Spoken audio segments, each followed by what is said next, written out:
Naquele tempo, disse Jesus a seus discípulos: Guardai-vos dos falsos profetas, que vêm a vós com aparência de ovelhas, mas por dentro são lobos vorazes. Pelos seus frutos os conhecereis. Porventura colhem-se uvas dos espinhos, ou figos de abrolhos?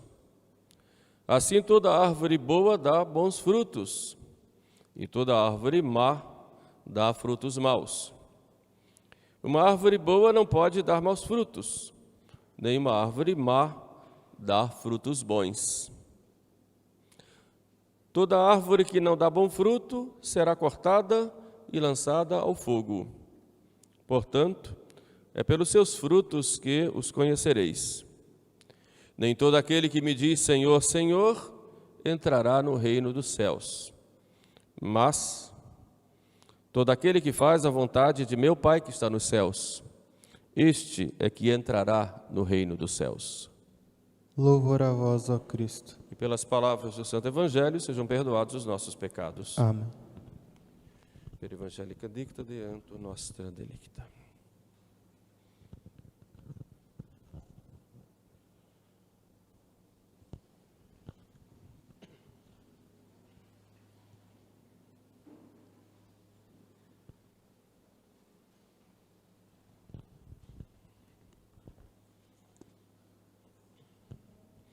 O evangelho que nós acabamos de ouvir é retirado do Sermão da Montanha.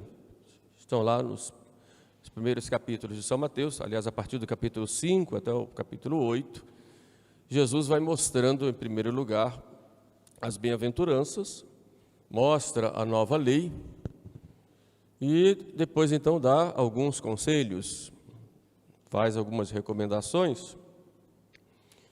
Outras vezes, de modo muito firme, fala: se não fizer isso, não vai bem, como o que acabamos de ouvir. Nem todo aquele que diz Senhor, Senhor, entrará no reino dos céus, mas todo aquele que faz a vontade de meu Pai que está nos céus. Isso é muito claro, não?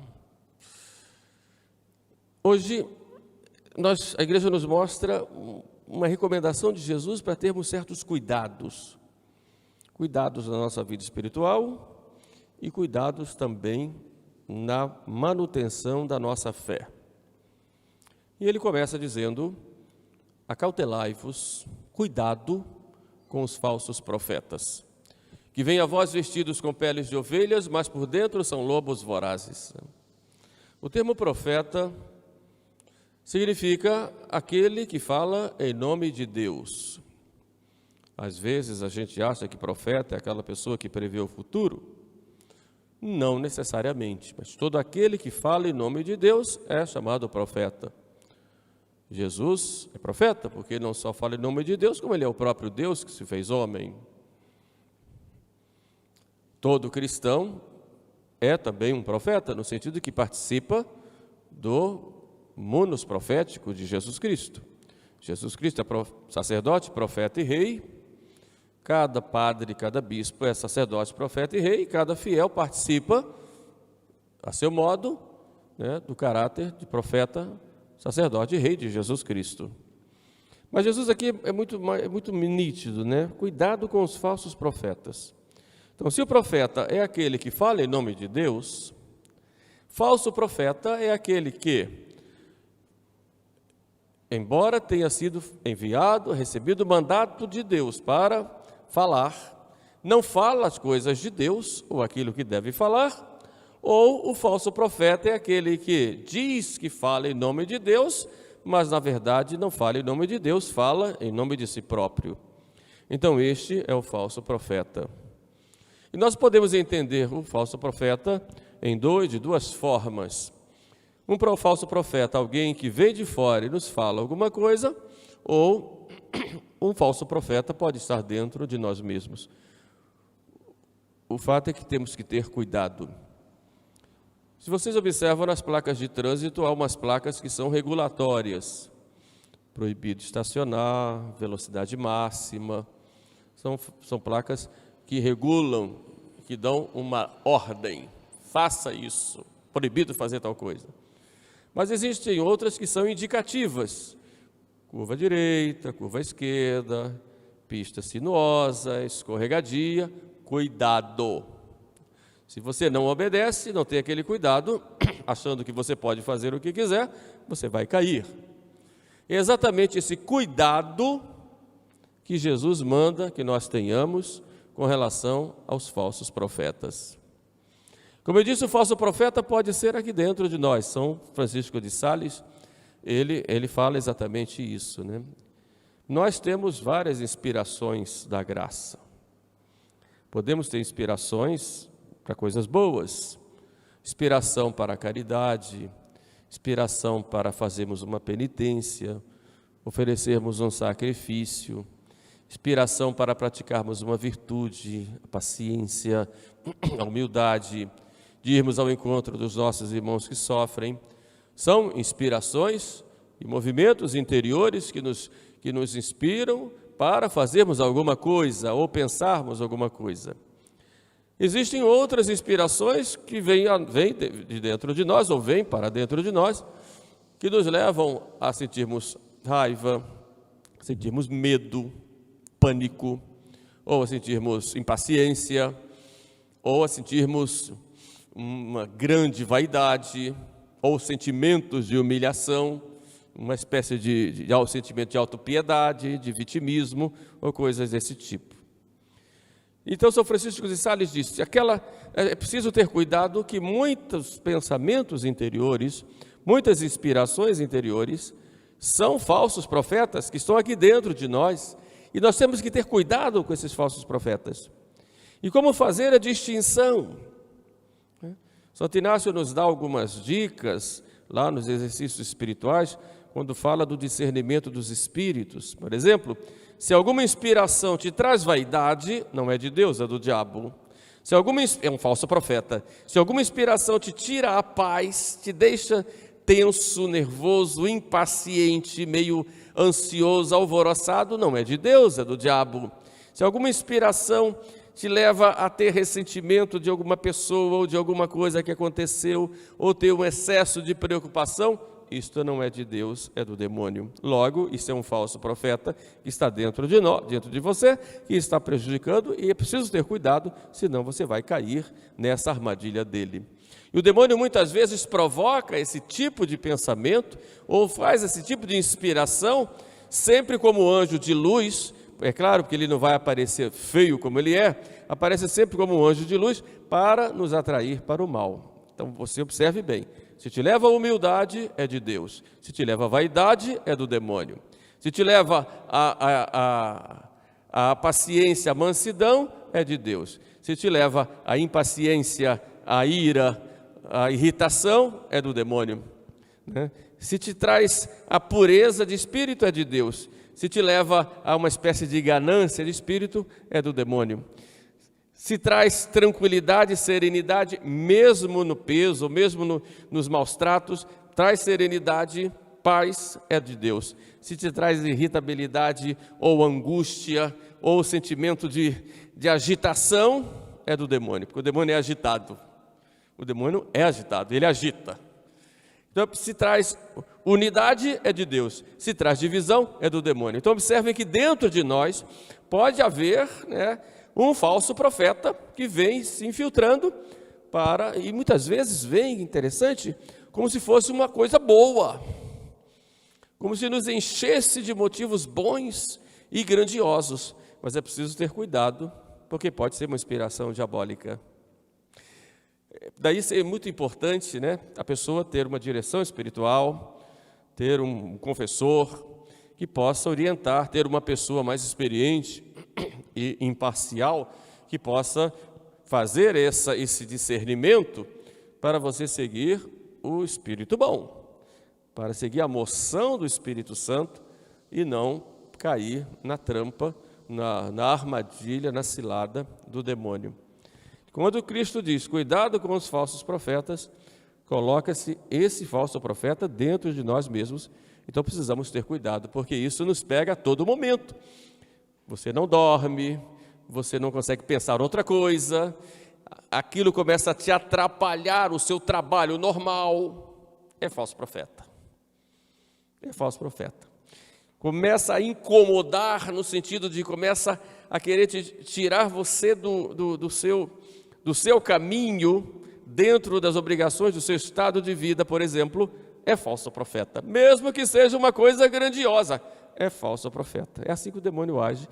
Ele é terrível, ele vem sempre, é como uma serpente, vem sorrateiramente para depois dar o bote. Então é um falso profeta. Então preciso tomar muito cuidado, que esse falso profeta pode estar dentro de nós mesmos. Mas há um outro falso profeta, que é o falso profeta exterior, que vem de fora, que está ao redor de nós. Pode ter falsos profetas no mundo, que atraem as pessoas para um estilo de vida que não é o estilo de vida cristão. Pode ser um falso profeta que atrai pessoas e coloca pessoas a seu serviço ou sob sua orientação, afastando de nosso Senhor. E há muitos assim no mundo. Hoje, nós vivemos hoje numa sociedade urbana, uma cultura urbana, em que as instituições todas como que ficam abaladas, e por isso aparecem pessoas que se destacam aqui e acolá e sempre atraem outras. Então é preciso tomar muito cuidado, porque essas pessoas que atraem, elas podem ser falsas, ou falsos profetas, como diz nosso Senhor. Mas a igreja coloca, no seio da igreja, 3 tipos de falsos profetas que podem acontecer, e eu vou falar com vocês hoje para chamar a atenção, para que vocês tenham cuidado, e a igreja institucionalmente já nos orienta nesse sentido. Primeiro, os hereges. Segundo, os cismáticos. E terceiro, os apóstatas. Quem são os hereges? O que é uma heresia? A heresia é a negação pertinaz de uma verdade de fé ou de moral. Se a pessoa nega uma das verdades, nós temos lá os mandamentos da lei de Deus, da igreja. Nós temos lá o credo, que resume tudo aquilo que nós devemos crer. E se alguém propositalmente, de modo pertinaz, o que é pertinaz? Mesmo depois que a pessoa foi chamada a atenção, foi orientada, foi mostrada a verdade, e a pessoa continua negando aquela verdade da fé, essa pessoa então é herege. Então essa palavra pertinaz é muito importante. Então é um herege aquele que tem um delito de heresia, aquele que nega de modo pertinaz. É o que a gente chama de herege formal. Existe o herege material, isso tem muita gente que, por falta de conhecimento, nega verdades da fé, mas só materialmente, mas uma vez que mostrando a verdade, a pessoa vai aderir. Não é disso que eu digo do herege que nega uma verdade de fé de modo pertinaz, mesmo depois da igreja mostrar o que é a verdade. É o herege, esse é um falso profeta. Fora da igreja há muitos, né? O protestantismo está cheio de hereges. E falar isso, que o protestantismo está cheio de hereges, parece uma coisa de outro mundo, mas é verdade. Se nega que existe a presença real de Cristo na Eucaristia, isso é uma heresia. Se nega a virgindade perpétua de Maria, isso é uma heresia. Se nega a infalibilidade pontifícia, é uma heresia. Se nega que Maria Santíssima foi concebida sem pecado original, é outra heresia. E daí vai, são tantas, né? Se nega a divindade de Cristo, coloca Cristo como se fosse um grande homem, mas não é Deus, isso é uma heresia. E se essa negação é uma negação pertinaz, é uma heresia. A pessoa é herege. Isso pode estar fora da igreja, mas infelizmente há também dentro da igreja pessoas assim.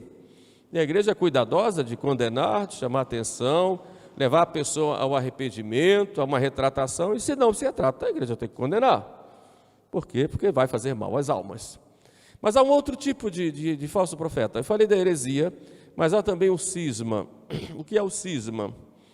O cisma, segundo Santo Tomás de Aquino, e essa definição de Santo Tomás de Aquino foi recebida pelo Código de Direito Canônico Novo, diz que o cismático é todo aquele que rejeita a autoridade do Papa, ou seja, aquele que rejeita se submeter à autoridade do Papa, ou aquele que não quer estar em comunhão com quem está em comunhão com o Papa.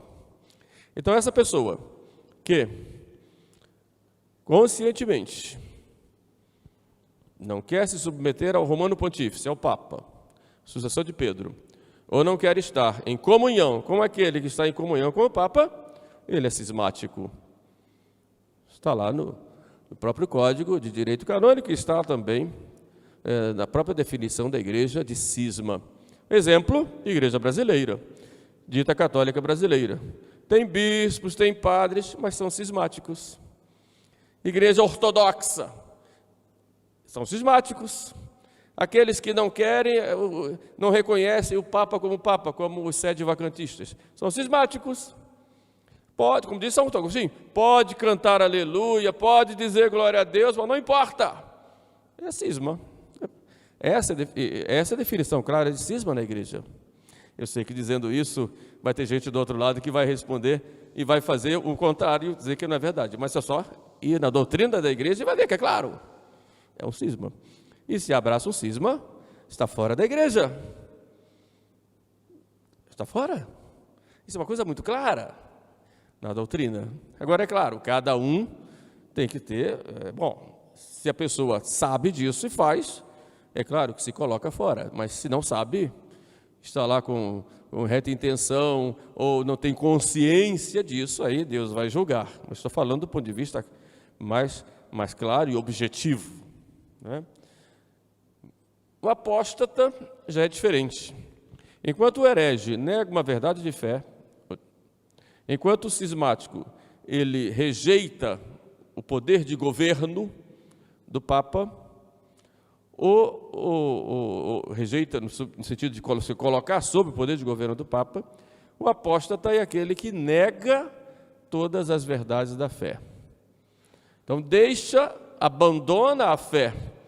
Infelizmente isso tem acontecido muito. Lá na Europa, por exemplo, essa semana estava o cardeal de Viena reclamando que milhares de católicos formalmente deixaram a igreja no ano passado. E a cada ano vai aumentando mais. Na Alemanha, muitos vão à própria paróquia pedir um documento que diga que eu não sou mais católico. E a paróquia muitas vezes dá lá um registro ou anota alguma coisa. A pessoa vai formalmente pedir para sair da igreja católica.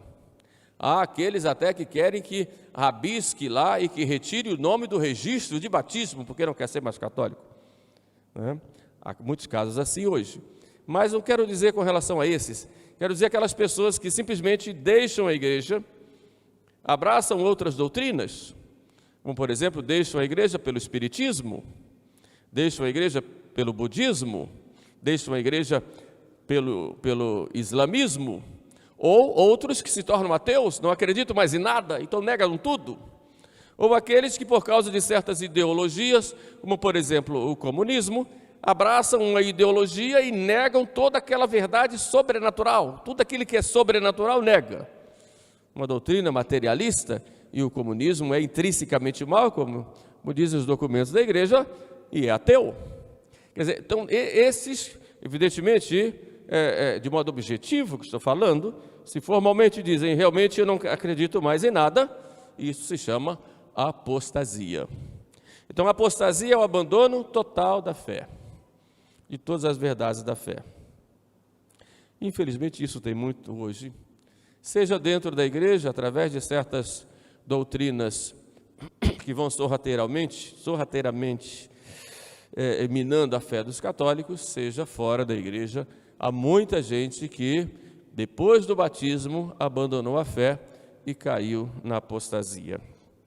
E nosso Senhor diz, cuidado com os falsos profetas, porque esses que abandonaram a verdade, eles não só estão no mal, como muitas vezes induzem outras pessoas a caírem no mesmo erro. Diz a norma da igreja, o Código de Direito Canônico, tanto o cismático quanto o herege, quanto o apóstata, eles estão automaticamente excomungados, ou seja, fora da comunhão da igreja. Então nós temos que ter muito cuidado, porque há muitos falsos profetas que se espalham pelo mundo. Outras vezes aparecem como pessoas maravilhosas, verdadeiros, aspas, gurus, que atraem as pessoas e fazem suas escolas e começam a ensinar doutrinas que são contrárias à doutrina da igreja. Então, qual é o critério para distinguir o falso profeta? Aí, é muito claro, está em comunhão com a igreja, segue o magistério da igreja, aí é um profeta verdadeiro. Se não está em comunhão com a igreja e não segue o magistério da igreja, é falso. Por quê? Porque o magistério da igreja é aquilo que a igreja sempre ensinou desde o início até hoje, e isso tem a garantia de infalibilidade dada por Jesus Cristo. É o Espírito Santo que conduz a igreja. Então não tem que sair da igreja. E é preciso dentro da igreja estar de acordo com aquilo que a igreja sempre ensinou. Senão você cai, se torna um falso profeta. Então nós temos o catecismo, está ali claro, segue o que está lá. Nós temos autoridades na igreja. Olha, Cristo diz, meus irmãos, quem vos ouve, a mim ouve. Quem vos despreza, a mim despreza. Cristo não diria isso se, por outro lado, ele não garantisse que quem vos ouve, a mim ouve, ouviria mesmo. Antes de subir ao céu, nosso Senhor disse: ide pelo mundo inteiro, pregai o evangelho a toda criatura e batizai em nome do Pai, do Filho e do Espírito Santo. Quem crer e for batizado será salvo, quem não crer será condenado. Nosso Senhor não daria um mandamento, e é um mandato aí, quem crer será salvo, quem não crer será condenado. É uma ordem, é até intolerante, não é? Mas nosso Senhor não daria isso se, por outro lado, ele não garantisse que aqueles que ele encarregou de pregar para que nós acreditemos, que eles seriam infalíveis. E é exatamente aí que está a infalibilidade pontifícia. O Papa, como pessoa, como vigário de Cristo, como pastor supremo, naquelas verdades de fé e de costumes, ele é guiado pelo Espírito Santo, e o magistério tem essa garantia de infalibilidade, seja o Papa sozinho, seja o colégio dos bispos em comunhão com o Papa e nunca sem ele. Aí nós temos a garantia da infalibilidade. Por isso nós, como católicos, ficamos tranquilos. Apesar das dificuldades que nós enfrentamos na igreja, sempre foi assim, nós ficamos tranquilos. Porque aquilo que nos ensina a igreja, que ensina em todos os tempos, tem a garantia de ser o magistério do próprio Jesus Cristo. O que a igreja utiliza, né, ou os sacramentos, como meios de salvação, ficamos tranquilos, porque vem do próprio Cristo. Quem vos ouve, a mim ouve. Quem vos despreza, me despreza. Por isso nós, como galhos enxertados na árvore que é Jesus Cristo, ficamos tranquilos, sabendo, graças a Deus eu sou católico, graças a Deus eu estou na igreja de Cristo, eu tenho os meios de salvação, tenho as garantias. Muitos falsos profetas surgiram na história da igreja, e tivemos vários que vieram pregando várias e várias coisas, mas a igreja está sempre firme ali na mesma doutrina, mesmo credo, mesma moral, os mesmos sacramentos. Pode até ter mudado o rito, o modo, mas é a mesma coisa, desde o tempo de Cristo até hoje. Isso nos deixa muito contentes, muito felizes e tranquilos. Graças a Deus eu sou católico. Vocês imaginem, por exemplo, uma pessoa da igreja católica, um mau católico, que decide sair e quer ser protestante. Qual é a primeira pergunta que ele faz? Para qual delas eu vou? Aí vai procurar aquela que mais agrada. Aquela que mais agrada, aquela que mais eu me sinto bem. Não é assim? Porque são tantas, já fizeram as contas aí, dá mais de 40 mil. Qual delas? Uma fala uma coisa, outra fala outra. Não tem unidade. Não tem unidade de fé, não tem unidade de doutrina, não tem unidade de governo. Porque o demônio ele é assim. A mentira, ela é diversa. A verdade não, é uma só. Na hora de mentir, pode falar várias mentiras, mas na hora de falar a verdade, tem que ser uma coisa só. E assim é a igreja. Então nós ficamos felizes. Nosso descuidado com os falsos profetas é para nos chamar a atenção, para nós não sairmos da igreja, ou mesmo dentro da igreja, termos o cuidado para não nos deixarmos levar por falsas ideias que podem nos afastar de nosso Senhor. E muito cuidado. E nosso Senhor encerra: nem todo aquele que diz Senhor, Senhor entrará no reino dos céus. Então não é porque canta aleluia e diz glória a Deus que vai para o céu. Tem que fazer a vontade de Deus. E a vontade de Deus qual é? É dentro da sua igreja. Tu és Pedro, e sobre esta pedra edificarei a minha igreja. Fora disso, fora dessa barca, a pessoa se perde.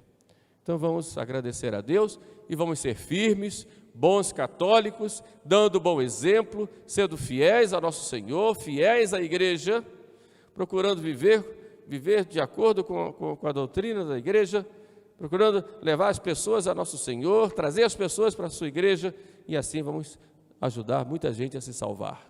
Essa é a vontade de Deus. Peçamos então à Santíssima Virgem Maria, que é a nossa mãe da igreja, que ela sempre nos proteja e nos livre de todos os enganos que o mundo possa nos colocar para nos atrair. E assim nós possamos, com a graça de Deus, dentro dessa barca que é a igreja, ir, embora com o mar revolto de vez em quando, né? A gente possa chegar ao porto seguro, que é a vida eterna. Louvado seja nosso Senhor Jesus Cristo. Para sempre seja louvado.